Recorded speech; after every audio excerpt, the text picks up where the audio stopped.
now we've got to talk about Van Jones. He came out on Friday with a nice story about Charlie. And as I'm sure he predicted, it's now getting even conservatives to say nice things about Van. Well, I'm not one of them. Not today. And I'm going to explain to you why. I'm just going to start back before the Charlie event. Let's go back to when my life blew up at NBC News. You all know the story. So I was twisting in the wind. All these newspapers were calling me a racist because I said, like the blackface Halloween costumes, they weren't like considered cancelable back in the 70s and 80s when I grew up. When did that happen? When did that change? It's literally what I said. That's the thing that caused the big controversy. And I got, quote, canceled for it. And people literally were calling me a racist for asking that question. So Van Jones called me. He called me in the wake of that. We'd always been friendly. I was on Fox, he was on CNN, but we've been friendly. And he said, Megyn, I just want to say what's happening to you is wrong. It's deeply wrong. And I want to see if you're okay. So sweet, right?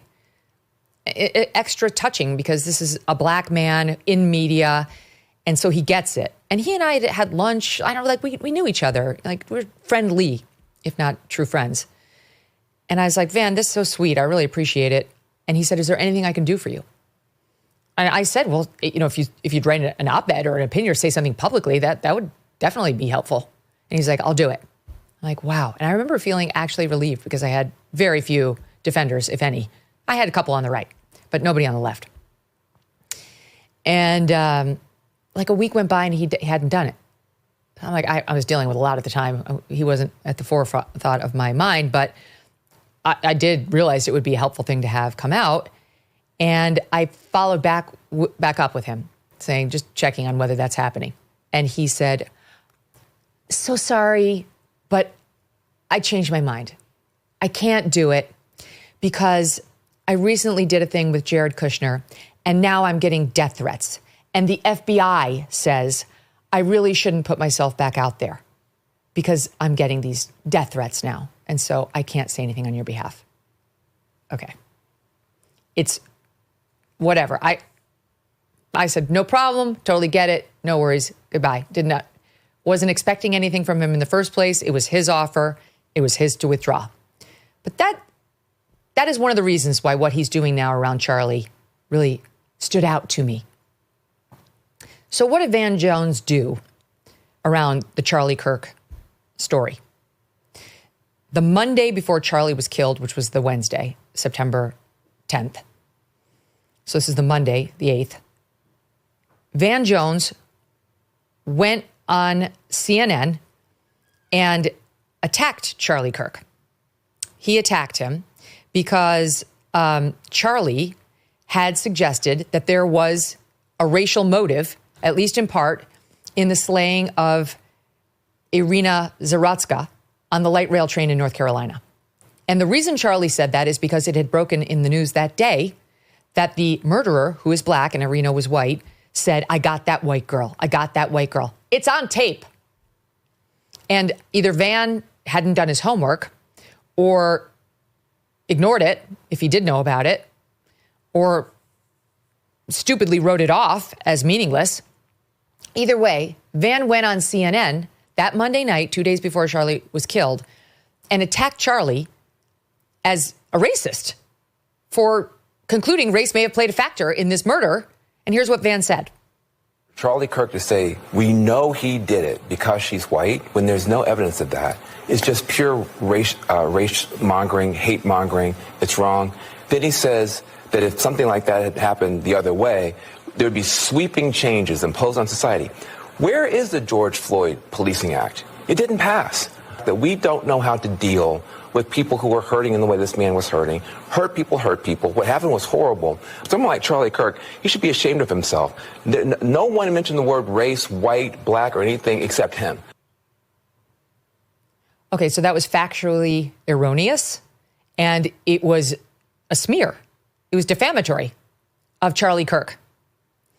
He was wrong on every front. Everything he said there was wrong. Literally every word out of his mouth was wrong. And a day and a half later, Charlie was killed. For the record, while I was on the air covering the Charlie murder live on this program, I did say this is not Van Jones's fault.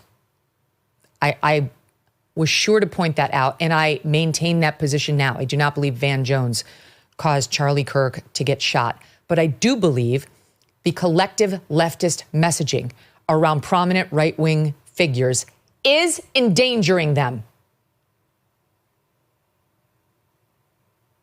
From Donald Trump to Stephen Miller to Charlie Kirk and beyond. That is my firm belief. I'm sorry, but there's just too much evidence. I don't think my leftist friends are having to live their lives surrounded by security. Like I now am, like Ben Shapiro has been, like Michael Knowles has to, like Matt Walsh has to, like Charlie had to. I don't think they are. I don't want that for them. I don't want it for me or my friends on the right either. And constantly throwing around these terms, fascist, racist, Nazi, is not okay. It's not that you don't have the right to say it. It's not that you should be arrested for it. I'm not making an argument against the First Amendment. It's that it's irresponsible. You are pouring fuel into a cauldron of hate that has now gotten one of ours killed and our most prominent leader of the Republican Party shot in the ear as one of his supporters behind him died in the arms of his family. We're not screwing around anymore. So it's not okay to go out there without any evidence that Charlie is a racist. And in fact, when you don't have your facts correct, Van, and to call him a racist on the national airwaves, it was totally irresponsible of you. It was wrong. And you have yet to undo it. You have yet to undo it. So Van Jones, then, I believe, because I don't think Van Jones is a bad man. I think he's a coward. Sees what happens to Charlie on Wednesday and clearly starts to panic because he's been in a very open fight with Charlie Kirk. And I believe that Van Jones thought people would turn it on him and say, screw you. You were saying terrible things. And he didn't want that bad PR. And I believe at some level, because Van is not a bad man, he genuinely, of course, I accept that he felt genuinely sad that Charlie was killed. But not so sad he would go out and say, I was totally wrong about everything I said about him. I wrongfully smeared him on CNN 2 nights before he died. He didn't do that. Instead, he comes out with an op-ed on the 9th of September, which was this past Friday. So, a week and a half after Charlie's death and a week and a half after Van's comments, calling him a racist. And he reveals to the world that, surprise, surprise, Charlie Kirk was a good guy. In this op-ed on CNN, he posts, the headline is, Charlie Kirk DM'd me, direct messaged me before he was murdered. Here's what he said. And he goes on to talk about the fact that Charlie messaged him the day before he died, September 9th, the day after Van Jones attacked him. Hey, Van, I mean it. I'd love to have you on my show to have a respectful conversation about crime and race. I would be a gentleman, as I know you would be as well. We can disagree about the issues agreeably. And Van marvels about this. He says, unfortunately, before I could even respond, Charlie was killed, seemingly assassinated for the words he's spoken. Though the killer's motives are still being investigated. So even there, even this past Friday, after the indictment, after we knew the mother said leftist ideology, pro-trans, pro-gay, the governor saying leftist ideology indoctrinated into it, the text messages with the we knew about the boyfriend, trans, furry community, the online furry connection. Even then, what we knew was on the bullet casings, he's saying the killer's exact motives are still being investigated. He can't let it go. He's got to still pretend it's a mystery. And the reason Charlie said, hey, Van, I mean it, I'd love to have you on my show, is because Charlie had said it publicly on his show. Charlie had tweeted it. Charlie had made it public that he was inviting Van to come on his show. It was not just in a direct message. It was just Charlie had gone over the top to try to get in front of Van with his message, please come on. You would not know that from the way Van is talking about this. You would think, he's like, my team brought it to me after he died. I was shocked. I didn't know, whatever. No, he was making it very, very public. It was a prominent news story involving you. And trust me, Van Jones definitely knows about his own media mentions. His behavior has made that clear. He goes on to say the following. It was not hard for me to condemn Charlie's murder immediately without qualification and in unconditional terms. That's true. In fact, Kirk's murder gives us all reason to come back to the table for dialogue. There's a rising tide of political violence that has already swept away his life and many others' lives from both the left and the right. Look what he's doing. No, it's your side. It's your side almost uniformly doing the violence and the killing against us. Own it. Acknowledge it. We don't know the motive, and it's really a both sides issue. Violence like this should compel people in both parties to turn down the heat, seek common ground, and look for off-ramps from the vitriol, as Kirk was doing with me the day before he died. If you are on the right, please don't give up on open debate and dialogue. Charlie didn't, I won't. And I make the same plea to folks on the left. Here he is on Anderson Cooper talking about it on Friday, SOP 15. We were going at it online, on air, and then after he died, after he was murdered, my team called and said, Van, he was trying to reach you, man. What? And I've sat on it long enough, and I just said, you know what? We're going to Memorial Weekend for this man. We disagree. Everybody knows we were not friends, okay, at all. But you praise the good when it's time to memorialize somebody. And what he did, and I didn't even know it, was good. He was not for censorship. He was not for civil war. He was not for violence. He was for dialogue, open debate and dialogue, even with me. We know. We all know that. I believe this is Van Jones trying to make himself look good, not trying to appeal to leftists to reevaluate Charlie Kirk. And here's in part why, because you heard in the op-ed, he's not acknowledging motives, and he's both siding the violence. And he goes on to say the following on Anderson Cooper in SOT 16. He was for dialogue, open debate and dialogue, even with me. Even with me. If, would you have gone on his show? Would you have done No, look, I would have probably tried to get him on your show. I mean, I wasn't trying to build his platform, but I would have called him. So no, he wouldn't have gone. I mean, it seems clear to me he probably knew about the invitation because Charlie tweeted it and said it publicly on his show. And in addition, DM'd him. And I'm not sure I believe that he only saw the DM after Charlie died either. I have to be honest. I just don't. But he didn't want to platform Charlie. He didn't want to deign to sit down with the likes of Charlie Kirk and drive viewers to his platform because he's so hateful. He's not backing off one bit of these lies about Charlie that ginned up hate around him in all pockets on the left. And who knows whether those pockets may have been in Utah as well. Not backing down. And then he drops this, SOT 17 over the weekend. So the last thing I expected was to hear from him. In fact, we were trying to deal with the wave of death threats and racial stuff that was coming at me in the middle of that controversy.